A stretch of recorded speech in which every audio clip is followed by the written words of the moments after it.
Il y a quelques jours, M. Béchu, ministre du même gouvernement que vous, disait que la France devait se préparer à un scénario à plus 4 degrés, ce que très objectivement, personne ici ne peut vraisemblablement dire à quoi ressemblerait notre pays à ce niveau-là de changement climatique.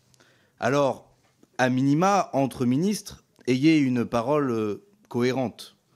S'il faut se préparer à plus 4 degrés de changement climatique, comme le dit le ministre de la Transition écologique, alors il est absolument indispensable de voter cet amendement qui dit que nous devons apprendre à vivre avec moins d'eau dans nos fleuves et que nous ne pouvons pas faire reposer la production d'électricité du pays ou la sécurité et la sûreté de nos centrales nucléaires sur ce facteur-là. C'est la grande question du XXIe siècle. Je pense que nous devrions pouvoir nous retrouver sur l'exigence de sûreté par rapport à la question de l'approvisionnement en eau, par rapport à la question des zones submersibles, par rapport à la question des zones sismiques qui ont été évoquées avant, parce que s'il doit y avoir un accident nucléaire sur notre pays, les conséquences seront dramatiques.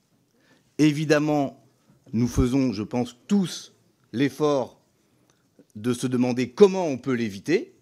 Aujourd'hui, nous ne sommes pas convaincus par les réponses que vous nous donnez et donc nous appelons à montrer une volonté de prendre plus de précautions. Je note que sur la question de l'eau et des fleuves, comme sur cette question-là, il y a manifestement au gouvernement et dans les rangs macronistes une certaine fébrilité.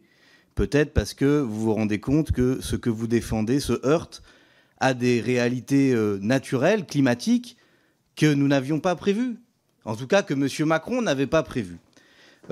Loin de nous l'idée de mettre en cause les experts et les salariés d'EDF que nous défendons, nous, tout le temps. C'est la responsabilité politique que nous interrogeons. Et en l'espèce sur le littoral, oui, le littoral est un écosystème fragile.